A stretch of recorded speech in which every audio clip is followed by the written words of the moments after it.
Good morning, my dear students. Today we will be starting with a new chapter, that is uniform circular motion. Okay, it's not a new concept. We have already done it in class 10. Uniform means something that remains the same throughout. All right. Circular implies that a particle is undergoing its motion in a circular path around a circular path. All right.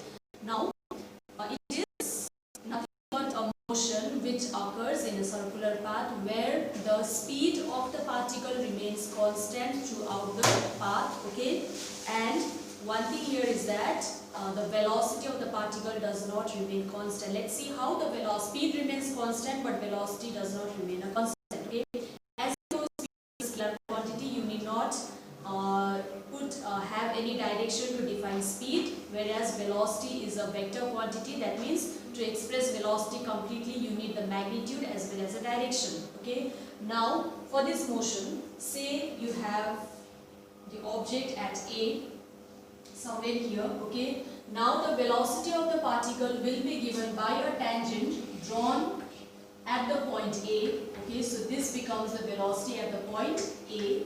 Alright, the magnitude V is say it is V meter per second. Okay, and it is directed in this direction. Say at another point you draw a tangent, you get the velocity at B, the magnitude of which will be equal to V meter per second, but the direction is towards this right here. The tangent is downwards. Say the particle is undergoing motion like this. Okay, so this is say BC, whose magnitude is V meter per second and direction is downwards. And lastly we have this point where this can be written as D. Okay, whose magnitude is V meter per second but the direction is towards the right side. Okay, now what we can conclude from all these tangents drawn at different points is that the magnitude of the velocity is the same but the direction is constantly changing. That means velocity is not a constant here. Okay, speed is a constant but velocity is not a constant. So if velocity changes, we can say that the particle is accelerated.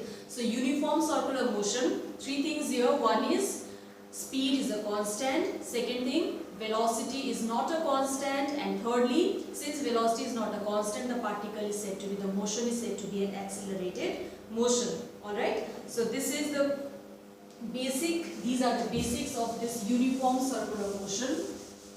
Now let's proceed to define a few terms related to uniform circular motion or any circular motion. Okay, like we have displacement in linear motion. Displacement is the distance covered in a particular direction.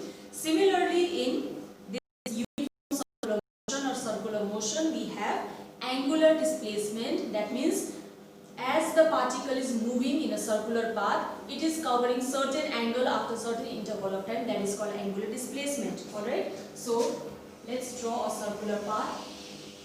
Okay, say we have the midpoint as O. Okay, and the starting position of the particle is PO. Alright, now after some time T1, the particle covers an angle of theta 1. Okay, and after some time, after time T1, alright, and after some more time T2, say at the time interval T2 from the starting point, the displacement covered by the angular displacement is theta 2. Okay, the angle made between the horizontal and this particle, the position of the particle is theta 2. Okay, now in time interval delta t, that is T2 minus T1, the angle, the difference in the angle between the two positions is theta 2 minus theta 1, which is given by delta theta, which is nothing but angular displacement. So we can define displacement of the particle undergoing uniform circular motion in terms of an angle. Okay, so the angle covered after a certain interval of time starting with the starting position is called angular displacement. Alright, now during delta t it revolves through an angle equal to delta theta, and this angle of revolution is only called angular displacement of the particle. Alright, now we will now proceed to derive an expression for this angular displacement. Not derive, with just one line. You should know here that for a circle it's a general expression. Angle is equal to r divided by radius. So if you want to find the angle for a circle, you will just divide r by the radius. Now say that displacement from T1 to T2 is delta S the r, alright, and radius of this circular path is equal to r, alright. So angle, that is the angular displacement that we are talking about, this angle is equal to, the arc is delta S divided by radius is r. So this is the expression for angular displacement for a particle undergoing uniform circular motion, alright, and its SI unit is radian because it's an angle, alright.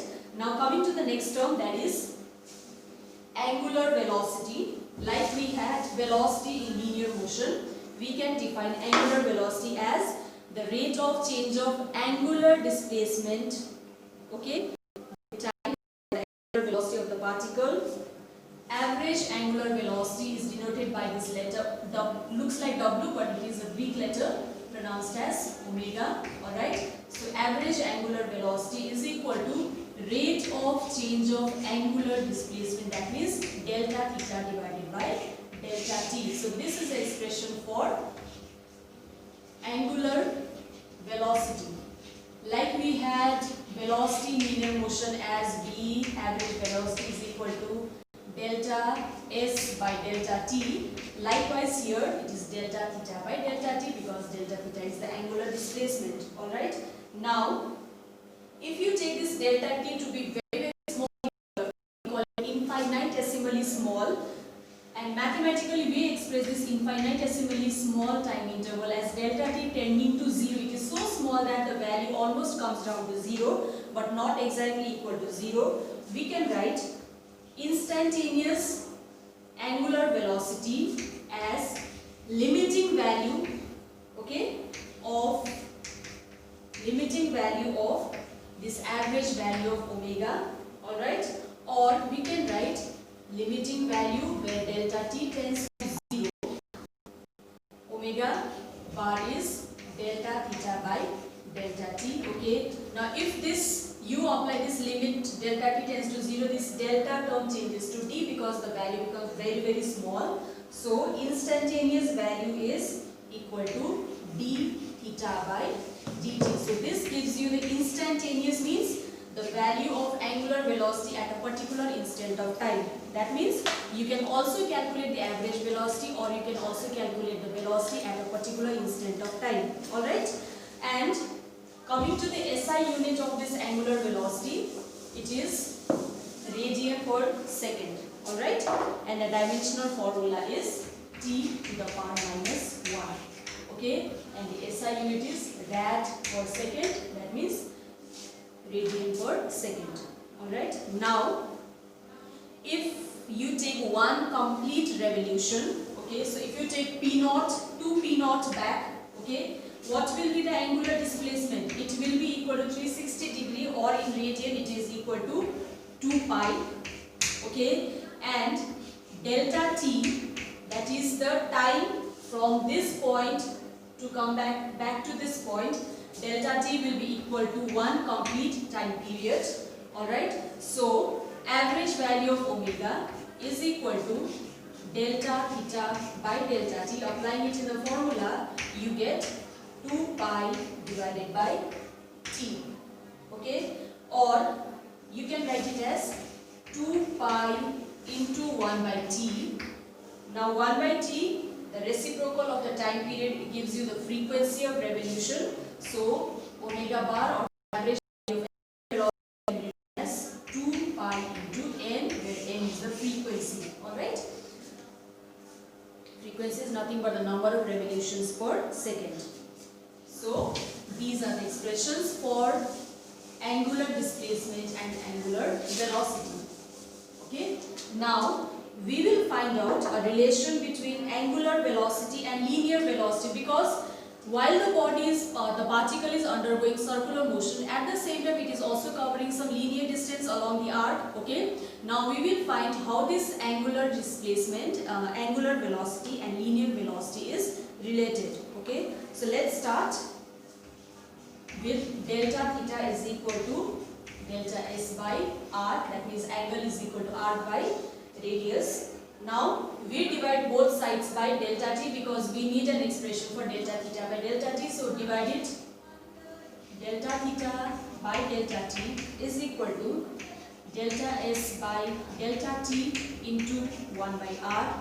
Now this delta theta by delta t is nothing but omega bar.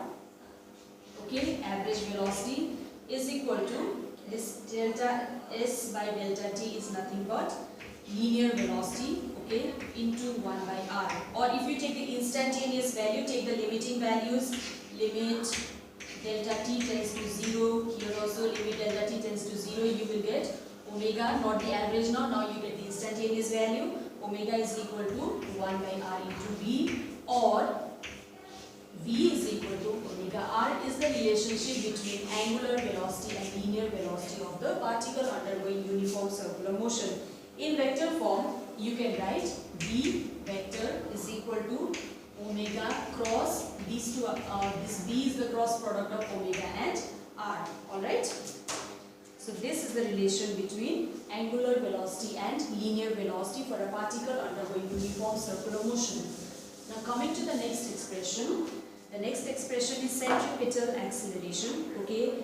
Now this centripetal acceleration is, how do you define? Centripetal means, centri means towards the center. Okay, centripetal means towards the center.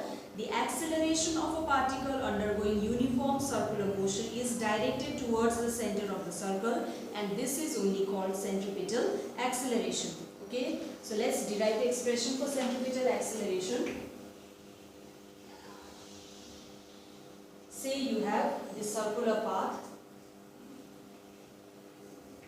You have the center at O, radius of which is r, okay, and starting with this P1, we take this P1 as the starting position, and here it reaches this point P2, okay, and here velocity is directed here V1 at P1, okay, and here velocity is here in this direction, the tangent, and this is the arc, which is nothing but the linear displacement delta s. Okay. Now we are going to represent this figure in the form of a vector diagram. Okay. You draw this V2 here, V1 here. So this is V1, this is V2. This is representation of all these in the form of a very simple triangle. Okay. And it looks like the triangle law. And here we have the resultant, that is delta V. Okay, and the angle between V2 and V1 is delta theta. This is A, this is B, and this is Q. Okay, now in a small time interval, let the particle cover a distance of delta s, that is from P1 to P2. The velocity change from P1 to P2 is given by delta V. So from P1 to P2, the velocity change is delta V, that is given by V2 minus V1. Here it is represented here in this diagram.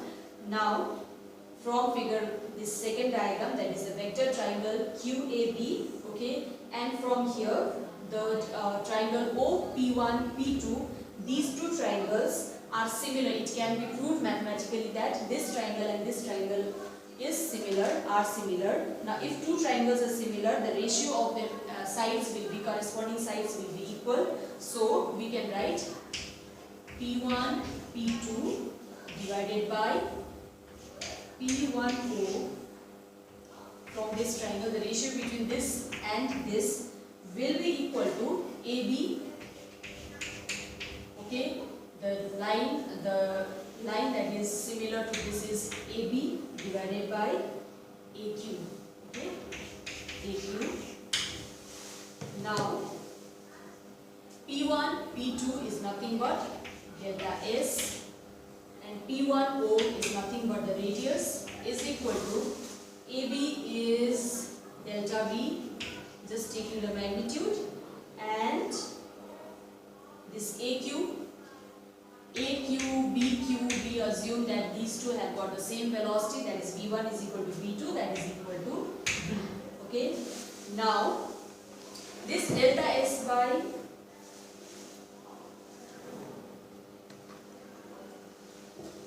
or you just find an expression for delta V, keeping it as the subject. Delta V is equal to V by R into delta S. Alright. Now, since we need an expression for centripetal acceleration, which is nothing but the rate of change of velocity with time, so we divide this delta V by delta T. So we will divide both sides by delta T. So in the next step we can write delta V by delta T is equal to V by R delta S by delta T. In the next step you can take the limiting value. Okay, so you can write limiting delta T tends to 0 on both the sides. Okay, we can write dV by dt is equal to V by R ds by dt. Okay, now dV by dt is the rate of change of acceleration, so it is equal to A is equal to V by R ds by dt is the linear velocity, that is rate of change of displacement with time, into V. So A is equal to V square divided by R, which is the expression for centripetal acceleration. So centripetal acceleration is expressed as A is equal to V square by R, and in the next step we can also find the formula for centripetal force. You know force is equal to mass into acceleration. So centripetal force will be equal to M into A is V square divided by R. So Fc, that is centripetal force, is given by mv squared by R, which happens to be a very important expression. Okay. Now you can also write this V in terms of omega, because we had just deduced the expression for the relationship between omega and V, where V was equal to R omega. So we can also write A is equal to V is equal to R omega square divided by R, which comes down to be R omega square. Okay, and if you replace this V square here also, you can simply find out that